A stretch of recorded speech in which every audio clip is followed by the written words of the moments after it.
આજે ત્રણ મહત્વની ઘટનાઓ રાજ્યમાં બની છે ત્યારે સૌથી પહેલા વાત વરસાદની કરીએ જ્યાં આજે સાર્વત્રિક વરસાદની આગાહી રાજ્યમાં કરવામાં આવી છે।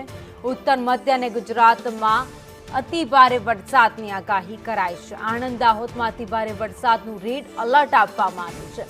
મહીસાગર અરવલ્લી સાબરકાંઠામાં રેડ એલર્ટ અપાયું છે। ભરૂચ સુરત ભાવનગર તાપી ડાંગમાં પણ રેડ એલર્ટ આપવામાં આવ્યું। નવસારી વલસાડ દમણ દાદરાનગર હવેલીમાં રેડ એલર્ટ અપાયું। અમદાવાદ ગાંધીનગર પાટણમાં ઓરેન્જ એલર્ટ અપાયું। તો આ સાથે જ મહેસાણા બનાસકાંઠામાં પણ વરસાદને લઈ ઓરેન્જ એલર્ટ આપવામાં આવ્યું છે। ખેડાની વાત કરીએ પંચમહાલ વડોદરા છોટાઉદેપુરમાં પણ ઓરેન્જ એલર્ટ આપવામાં આવ્યું છે। નર્મદા સુરેન્દ્રનગર બોટાદ અમરેલી દીવ ગીર સોમનાથ રાજકોટ મોરબી અને કચ્છમાં પણ વરસાદને લઈ ઓરેન્જ એલર્ટ અપાયું। તો રાજ્યના અન્ય જિલ્લાઓમાં પણ વરસાદનું યલો એલર્ટ હવામાન વિભાગે આપ્યું છે।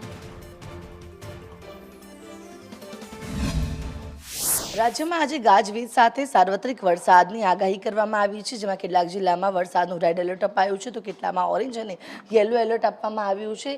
જે અરબી સમુદ્રની અંદર લો પ્રેશર સિસ્ટમ સર્જાયેલી હતી તે લો પ્રેશર સિસ્ટમ હાલ દક્ષિણ ગુજરાત તરફ સક્રિય છે। બીજી તરફ અપરાઇટ સાયક્લોનિક સર્ક્યુલેશન સિસ્ટમ હતી કે જે મધ્યપ્રદેશથી અને રાજસ્થાનથી આવી રહી હતી તે પણ હાલ મધ્ય ગુજરાત અને ઉત્તર ગુજરાત તરફ આગળ વધી રહી છે। આ સિસ્ટમના કારણે અમદાવાદ ગાંધીનગર મહેસાણા પાલનપુર બનાસકાંઠા સાબરકાંઠા પાટણ અરવલ્લી સહિતના ભાગોની અંદર ભારે વરસાદ અને અતિભારે વરસાદની એલર્ટ પણ આપવામાં આવ્યું છે।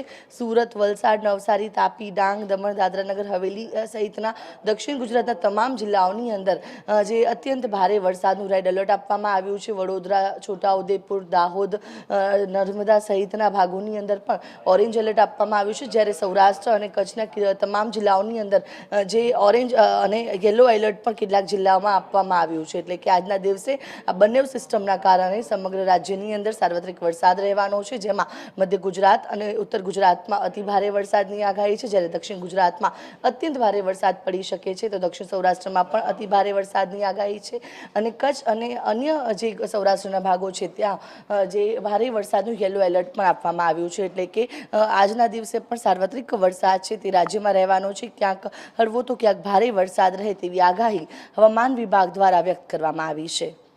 કેમેરા પર્સન મેહુલ પટેલ સાથે આયુષી યાજ્ઞિક સંદેશ ન્યૂઝ અમદાવાદ।